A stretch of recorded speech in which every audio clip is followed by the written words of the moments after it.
How can anyone in Africa still dislike President Ibrahim Traoré? This man isn't just a leader, he's a movement, a symbol of defiance in a world that often tells Africa what to do, who to follow, and how to survive. But Traoré refuses to bow. Again and again, he takes bold actions that reveal a deeper vision, one built not on foreign aid or borrowed power, but on self-reliance. His mission is clear: to build a Burkina Faso that is free, sovereign, and unshackled from foreign influence. A country that stands on its own feet. But such a transformation doesn't come through speeches. It comes through action. Unconventional, even uncomfortable action. One of his most surprising decisions? He turned 8,000 volunteer defense fighters, known as VDPs, into farmers. At first glance, it sounds bizarre. Soldiers trained for battle, suddenly holding hoes instead of guns? But this wasn't a mistake. It was a strategy. Because Traoré understands something most leaders don't. Real freedom isn't just about driving out foreign troops. It's about feeding your people, controlling your land, owning your future. And that's exactly what this decision was about. In this story, we'll reveal the reason behind this bold move and why it might just be the blueprint for the rest of Africa. They say that if a nation can conquer hunger, it can conquer anything. Because when a people are well fed, when children go to bed with full stomachs and communities have food security, the path to progress becomes clear. Industry, innovation, education, all of it starts with something as simple as food. And that's exactly what's holding Africa back. While the world races ahead in science and technology, Africa is still stuck fighting for the basics. Food, power, roads. The foundations of any great nation are still missing in many parts of the continent. But President Traoré understands this. He knows that independence isn't just about flag waving or political speeches. It's about putting food on every table. That's why he's made self-sufficiency his mission. A vision deeply rooted in the legacy of Burkina Faso's legendary revolutionary, Thomas Sankara, the man who once said, "A country that cannot feed itself is a slave." Traoré heard those words, and now he's putting them into action. Since taking power, he has launched a series of bold programs aimed at transforming Burkina Faso from a land of dependence into a land of strength. One of the most powerful? Turning thousands of fighters into farmers. Just days ago, the first batch of these VDP soldiers, 2,000 men and women, completed a 3-month intensive agricultural training program. They weren't just learning how to survive, they were learning how to grow, harvest, and build. This was done under a national effort called the Presidential Program for Agricultural Production and Food Self-Sufficiency. And it's only the beginning. This isn't just another government policy gathering dust in some office. This is Traoré's answer to a national crisis, a direct response to food insecurity, rising unemployment, and decades of dependency on foreign aid. It's not just policy, it's a war cry, a declaration that hunger will no longer rule Burkina Faso. Under this vision, 8,000 VDP fighters aren't just being trained to protect the nation from enemies. They're being prepared to fight another kind of battle, against poverty, against hunger, against helplessness. These men and women, drawn from every region in the country, will be redeployed, not as soldiers with guns, but as agricultural entrepreneurs, builders of farms, guardians of food security. The first 2,000 have already completed their training in Badnogo, but it wasn't just agriculture they were taught. They were trained in something deeper: patriotism, tree planting, blood donation, education, solidarity. These aren't simply farmers, they're nation builders. They're patriots with a mission far greater than themselves. And the most powerful part of this movement? Most of them are young, because for far too long, Africa has called its youth the leaders of tomorrow, while giving them no seat at the table today. Old men cling to power. Youths are left watching from the sidelines, disillusioned, disengaged, and displaced. But Traoré is changing that. He understands something vital. Africa's greatest resource isn't just its gold or oil or diamonds. It's people, young, determined, and capable people. Human capital, human power. A generation ready to rise, if only someone believes in them. And now, someone finally does. Africa's most valuable resource isn't buried underground, it's walking its streets, young, energetic, full of potential. But sadly, this resource has been ignored for far too long. Instead of being nurtured, it's being exported. Every year, more and more young Africans leave their homelands, heading to the West in search of opportunity. Over there, they become part of the Western workforce, building economies that never raised them, contributing to nations that never invested in them. They give their strength, their talent, even their lives to build someone else's dream. Africa's best minds, its future scientists, engineers, innovators, are leaving in waves. Not because they want to, but because their own leaders failed them, failed to see the power they carry, failed to build systems that could keep them home. But as always, President Traoré is different. He knows the truth. Agriculture is the backbone of every strong nation. Before technology, before industry, before global influence, there must be food, there must be security.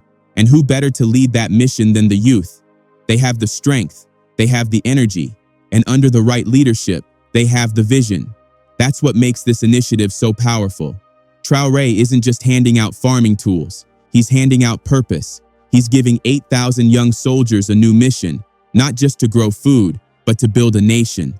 These young farmers aren't just working for themselves or chasing profit. They're tilling the soil with pride, with patriotism, with a deep belief that serving your country doesn't always mean carrying a gun. Sometimes it means carrying a shovel, because growing your own food is how freedom begins. At the graduation ceremony for the 2,000 new agricultural patriots, a powerful message echoed across the crowd, one that came directly from President Traoré himself. Delivered by Burkina Faso's Minister of State, Ismaël Sombié, the speech carried a title as firm and unyielding as the mission itself. Self-sufficiency, a path of no return. 3 evils to ban: laziness, incompetence, and betrayal of the homeland. Sombié's voice rang with clarity and resolve as he spoke. Burkina Faso has taken a path of no return. Our revolution has begun, and it begins with food self-sufficiency, where every Burkinabe can eat to their satisfaction. There is no place today for idle, lazy youth. Burkinabe youth, you must rid yourselves of 3 evils: laziness, incompetence, and betrayal of the homeland. It wasn't just a speech, it was a call to action, a declaration of national identity. These weren't just words, they were a mirror reflecting Traoré's vision, a vision that's already in motion. Burkina Faso has stepped into a new era, one defined by self-reliance, dignity, and hard work. And under Traoré's leadership, there is no turning back.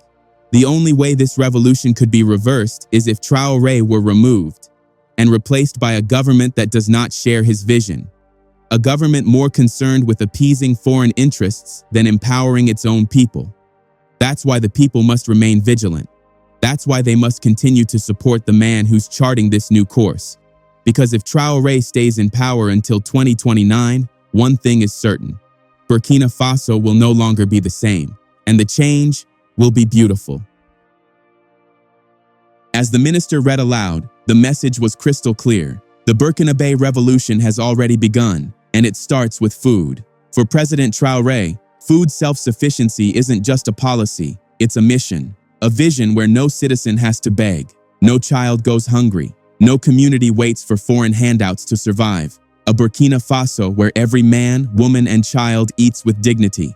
And in that vision, there is no space for laziness, no room for idleness. Every Burkinabe youth must rise above 3 evils: laziness, incompetence, and betrayal of the homeland. This initiative isn't just about farming, it's not just about feeding people, it's about saving lives. Because when young people are unemployed, when they're idle and desperate, they become vulnerable. They become easy targets for something far more dangerous: terrorism.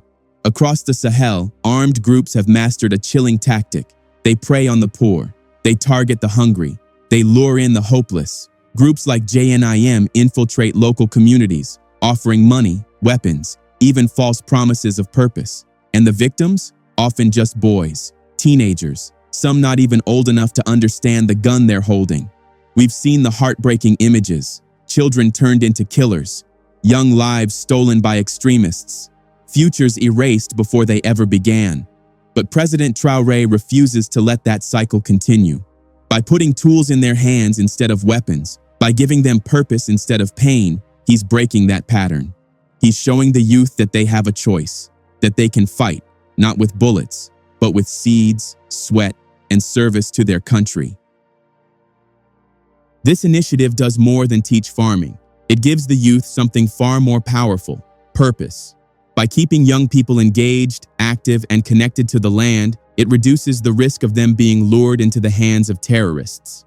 Because when a young man is working the soil, feeding his family, and building his community, he's far less likely to pick up a gun for the wrong reasons. And let's not forget, these aren't just farmers. They're trained VDP fighters. That means they can defend themselves. They can protect their farms, their villages, and their people. They're not just feeding the nation, they're guarding it. It's an incredible fusion of patriotism and practicality.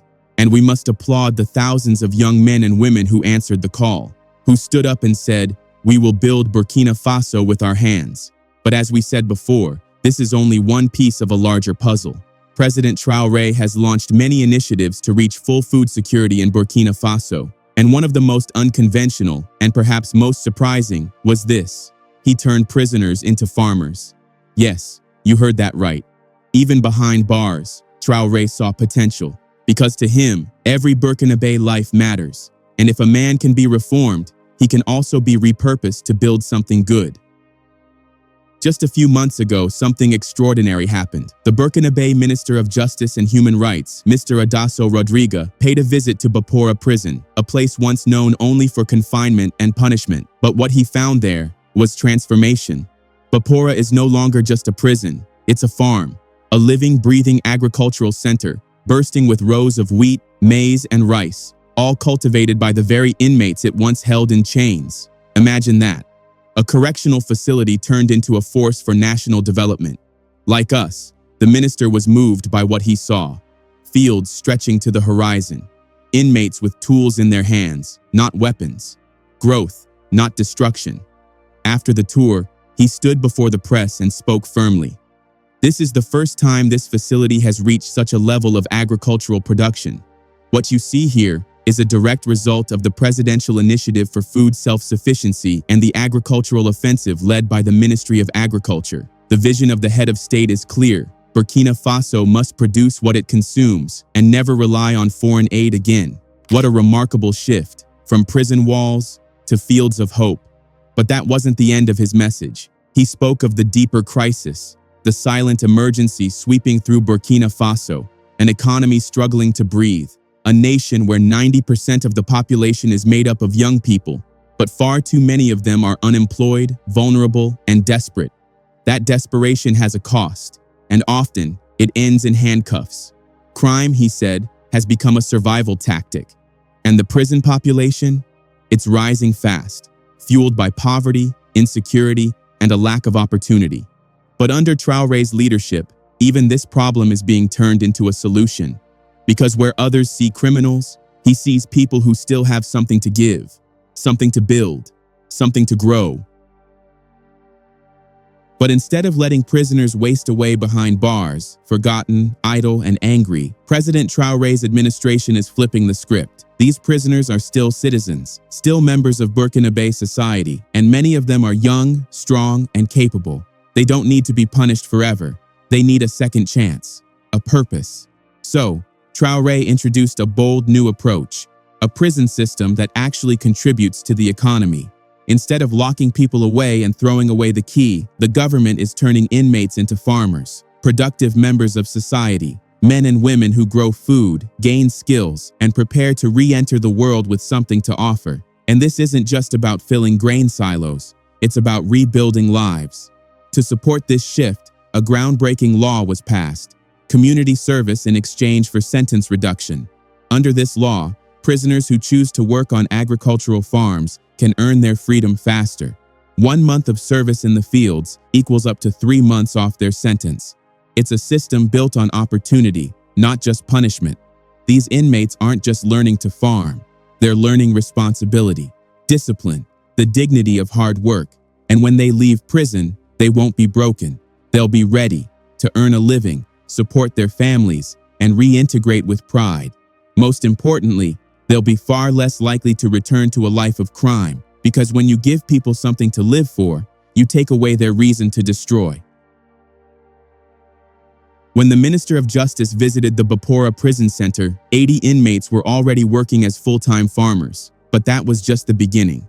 During the rainy season, another 180 inmates will join them, nearly tripling the manpower dedicated to agricultural production. And now, a brand new 500-seat detention facility is under construction, specifically designed to train even more prisoners in various fields of agriculture. This isn't just about growing crops, it's about planting change. According to Sabila Sourdogo, Director General of the Bapora Prison Center, the inmates have embraced the program so completely. They now take it upon themselves to guard the fields. They protect what they plant.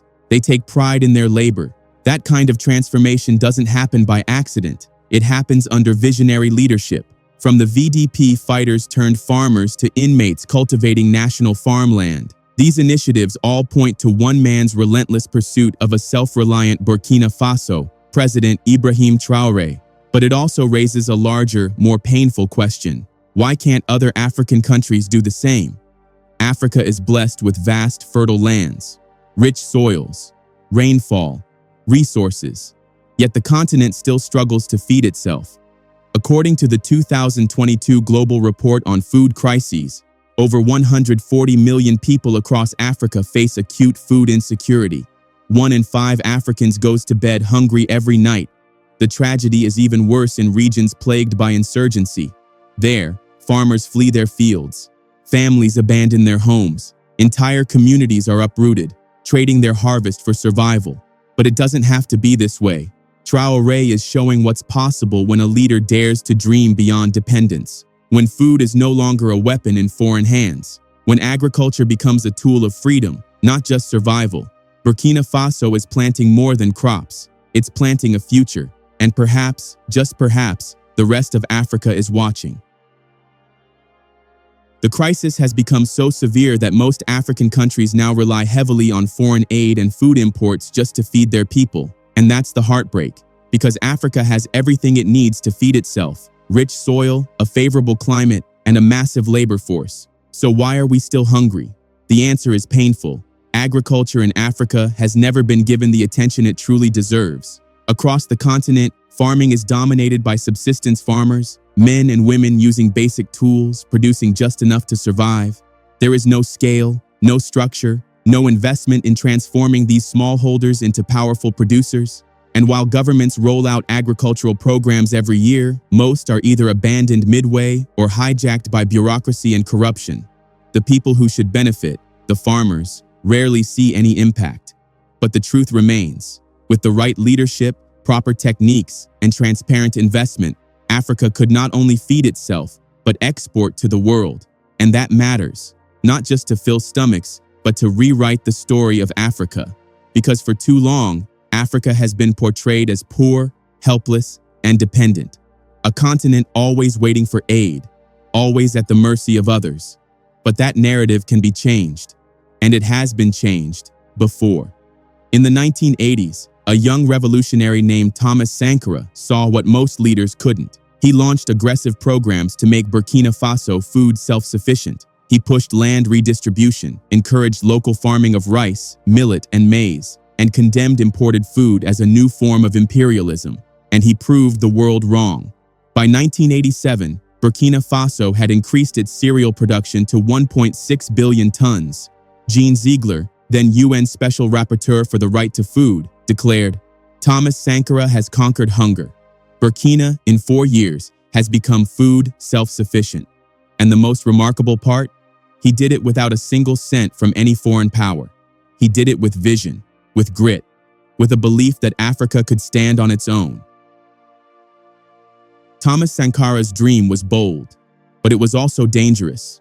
And in 1987, that dream was violently cut short. His death sent shockwaves through Burkina Faso, and with him gone, the country slowly drifted back into dependence, on aid, on imports, on the very systems Sankara tried to break. But now, decades later, there is hope again. His name is Ibrahim Traoré.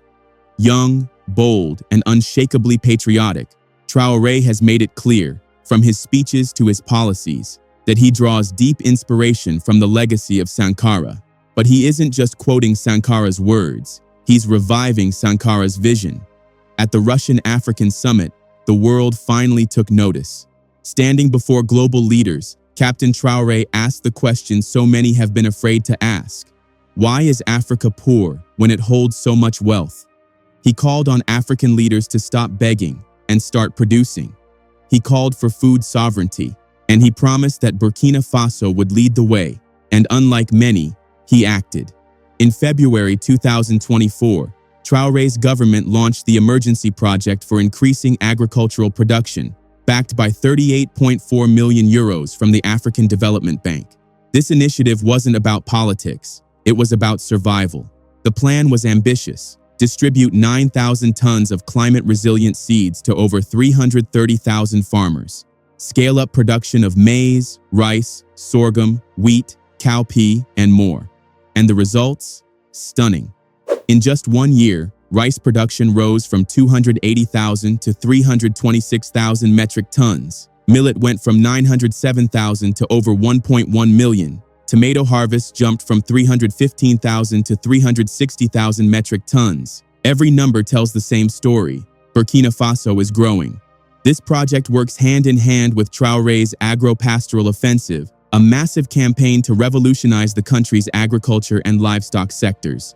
And now, the VDP Fighters Turned Farmers initiative is simply another chapter in this transformation. Traoré isn't just building farms, he's building a new Burkina Faso.